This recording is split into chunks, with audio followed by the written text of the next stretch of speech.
Petrol की recent price है 366 rupees पर लीटर। रीसेंट से मुराद आज और आज डेट है 17 अप्रैल 2026। वर्ल्ड मार्केट में ऑयल की प्राइस में कमी आई और एक्सपेक्ट किया जा रहा है कि आज पाकिस्तान में पेट्रोल की मसनूआत की कीमतों में कमी हो सकती है। पेट्रोल की कीमत में एकदम इतना इजाफा और फिर एकदम इतनी ज़्यादा कमी कोई मामूली बात नहीं है। दाल में कुछ काला है। हम सब जानते हैं कि मसला जंग है, लेकिन हम सबका जानना ये भी ज़रूरी है कि मसला सिर्फ जंग नहीं है। अस्सलाम वालेकुम, this is me Ibrahim Mehdi and you are watching mainstream. आज की इस वीडियो में हम डिस्कस करेंगे कि कौन सी मार्केट है या कौन सी पावर है जो पेट्रोल की प्राइस को डिसाइड करती है, और जब गवर्नमेंट आपको रिलीफ देती है उसका सबसे ज़्यादा फ़ायदा जो है वो सोसाइटी के किस ग्रुप को पहुंचता है। तो ये स्टोरी जो है वो सिर्फ पेट्रोल की नहीं है, बल्कि ये स्टोरी है कि आपकी जेब खाली करके किसी दूसरे की जेब भरी जाए।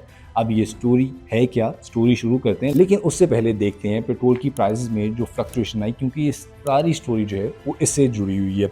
सबसे पहले लेट फरवरी को पेट्रोल की प्राइस थी 266 रुपीज़ पर लीटर। 7 मार्च को इसमें 55 रुपीज़ का इजाफा करके पेट्रोल की प्राइस को कर दिया जाता है 321 रुपये पर लीटर।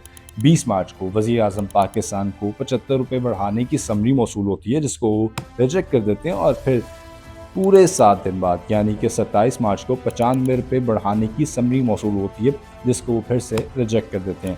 3 अप्रैल को पेट्रोल की प्राइस में 135 रुपये इजाफा किया जाता है और पेट्रोल की प्राइस हो जाती है 458 रुपीज़ पर लीटर। 4 अप्रैल को वज़ीर आज़म पाकिस्तान टीवी पे आते हैं, उनको आवाम का दुख जो है वो महसूस होता है और 80 रुपये लेवी कट कर देते हैं, जिसके बाद पेट्रोल की प्राइस हो जाती है 378 रुपीज़ पर लीटर।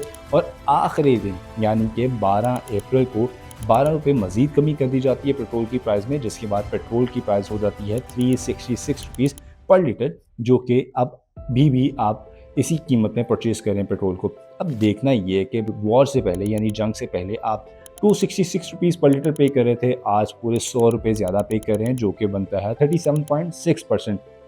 अब ये 100 रुपया जो बढ़ा, ये आया कहाँ से, गया कहाँ पे, ये जानना बहुत ज़रूरी है, और इसको जानने के लिए मेरे साथ रहिएगा। सीज़ फायर जब अनाउंस हुई तो पेट्रोल की एक्चुअल प्राइस या ऑयल की एक्चुअल प्राइस थी 240 टू 250, और इसमें अगर आप एक्सपेंस डाल दें 20 से 25 रुपये के एक्सपेंस है। जो एक्चुअल गेन हुआ वो पेट्रोल की लेवी में हुआ, जो कि 80 रुपये था। बात को आगे बढ़ाएं तो ये जानना बहुत ज़रूरी है कि पेट्रोल लेवी है क्या। Petrol levy basically extra tax है जो आप गवर्नमेंट को पे करते हैं, जिस पे वो आपको पेट्रोल प्रोवाइड करती है। और ये टैक्स कितना लगना है, ज़्यादा लगना है, कम लगना है, ये आप या आपकी गवर्नमेंट डिसाइड नहीं करती, ये डिसाइड करता है IMF। जी बिल्कुल, जिससे आपने कर्ज़ा लिया है और कितना ज़्यादा कर्ज़ा लिया हुआ है ये आप बखूबी जानते हैं। यहाँ पे एक और सवाल उठता है कि सिर्फ पेट्रोल लेवी ही क्यों, डीजल पे लेवी क्यों नहीं लगाई जाती। तो इसका एक सादा सा और मुख्तसर सा जवाब है कि किसान, क्योंकि किसान जो है वो डीज़ल का इस्तेमाल करता है, ट्रैक्टर में डीज़ल का इस्तेमाल होता है, और अगर इस पे डीज़ल पे लेवी लगा दी जाए, इसको महंगा कर दिया जाए, तो किसान किस तरह से सर्वाइव करेगा। अगर फूड सप्लाई महंगी हो जाए तो फिर पूरे मुल्क में जो है वो फूड क्राइसिस आ सकता है। And this is very old format कि गवर्नमेंट आपको कहती है कि IMF के प्रोग्राम में रहने के लिए लेवी एडजस्ट करनी पड़ेगी, लेकिन गवर्नमेंट आपको ये कभी भी नहीं बताएगी कि लेवी को कट भी किया जा सकता है या कम भी किया जा सकता है। और वो किस तरह किया जा सकता है, वो इस तरह किया जा सकता है कि गवर्नमेंट अगर अपने टैक्स रेगुलेशन सिस्टम को कंट्रोल कर ले। कंट्रोल करने के लिए सिस्टम जो है वो अच्छा होना चाहिए, या सिस्टम बिल्कुल बेहतर होना चाहिए, या बिल्कुल ठीक होना चाहिए, लेकिन आपके सिस्टम का शुरू से ही आवे का आवा बिगड़ा। सिस्टम में ख़राबी क्या है वो कुछ जानते UNDP की पाकिस्तान नेशनल ह्यूमन डेवलपमेंट की रिपोर्ट में, जो कि इशू हुई 6 अप्रैल 2021 को। इसका टाइटल था the 3 P's of inequality. P for power, यानी कि एक पावर, दूसरा पीपल, तीसरा पॉलिसी। इसमें लिखा था कि पाकिस्तान के मोस्ट प्रिविलेज ग्रुप, जिनमें feudal landlords, corporate sector, state on companies, exporter और हाई नेटवर्थ इंडिविजुअल्स है, वो आपकी GDP का 8% एंजॉय करें। अब 8% आपकी GDP का कितना है? आपकी GDP का 8% है 2660 बिलियन रुपीज़, यानी कि इस अमाउंट के आपके पर्क्स जो है ये तमाम लोग एंजॉय कर रहे हैं। अब गवर्नमेंट इन लोगों को फ़ायदा किस तरह से देती है? सबसे पहला फ़ायदा दिया जाता है टैक्स एग्ज़म्पशन का, यानी कि गवर्नमेंट जो इनसे टैक्स ले सकती है या तो उसको ख़त्म कर देती है या बिल्कुल माफ़ कर देती है और इनसे टैक्स नहीं लेती। क्यों नहीं लेती? क्योंकि गवर्नमेंट खुद इस एक एलीट ग्रुप का हिस्सा है। दूसरी, सब्सिडाइज़ एनर्जी, वो चीज़ें जो आपको महंगी मिलती हैं, जिस तरह बिजली होगी, गैस होगी, महंगी मिलती हैं, वो इनको सस्ती मिल जाती हैं। तीसरी चीज़ है प्रेफिडेंशियल एक्सेस, यानी कि इनको लाइसेंस, ज़मीन, लोन बहुत ईज़िली मिल जाता है। और चौथा और आखिरी फ़ायदा इम्पोर्ट ड्यूटी कंसेशन, यानी कि इम्पोर्ट पे जो टैक्स लगते हैं या तो वो बिल्कुल ख़त्म कर दिए जाते हैं या उनमें कमी कर दी जाती है। अगर फर्दर क्लासीफाई किया जाए कि कौन सा ग्रुप जो है वो कितने रुपए के पर्क्स जो है वो एंजॉय करता है, तो जानते हैं। कॉर्पोरेट सेक्टर जो है वो 4.7 बिलियन जो है उसके पर्क्स एंजॉय करता है। फ्यूडल लैंडलॉर्ड्स हैं वो 2.3 बिलियन।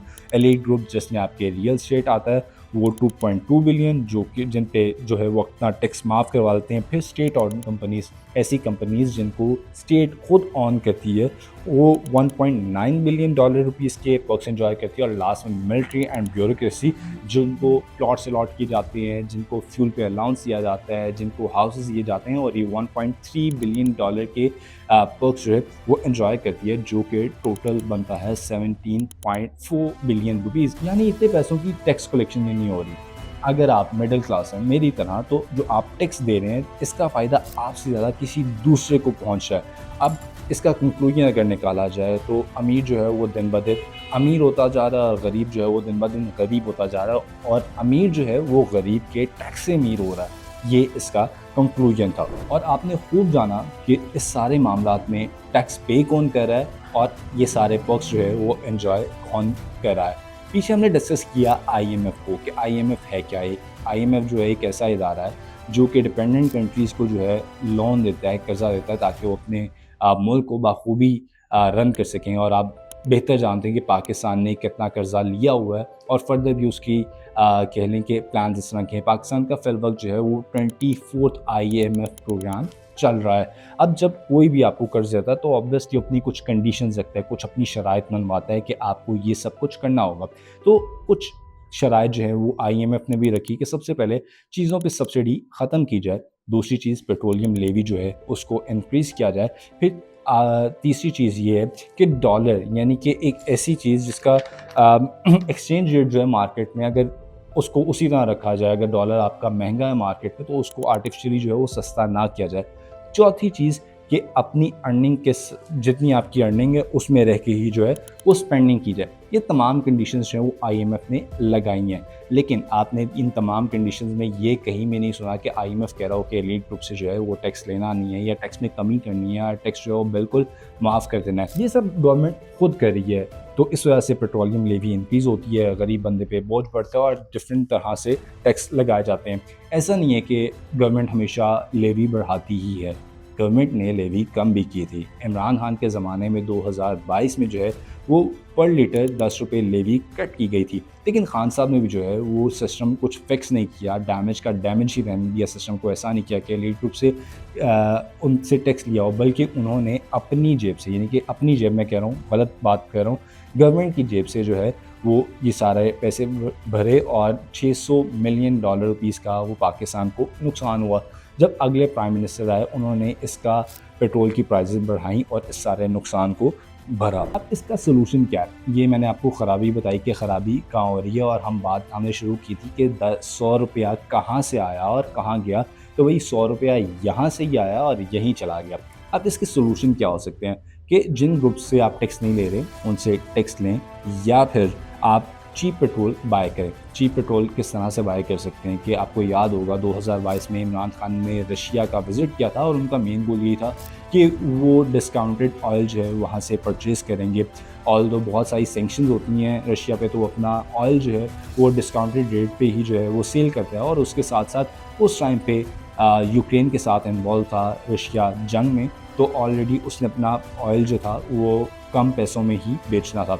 लेकिन जब खान साहब इधर वहाँ थे, उन्होंने डील लॉक की, यहाँ आए, तहरीक अदम एतमाद आई, और उनको अपनी वज़ीर आज़म की कुर्सी से दस्तबरदार होना पड़ा। उसके बाद किसी ने उस डील को डिस्कस भी नहीं किया, और वो डील वहीं की वहीं रह गई।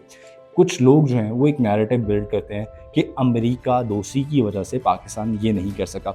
तो वजह कहीं न कहीं ये भी हो सकती है, लेकिन सारी वजह ये नहीं है, क्योंकि अगर आप इंडिया की तरफ देखें तो इंडिया की दोस्ती अमेरिका से भी है, इसराइल से भी है, लेकिन स्टिल वो रशिया से ऑयल परचेज़ करता है।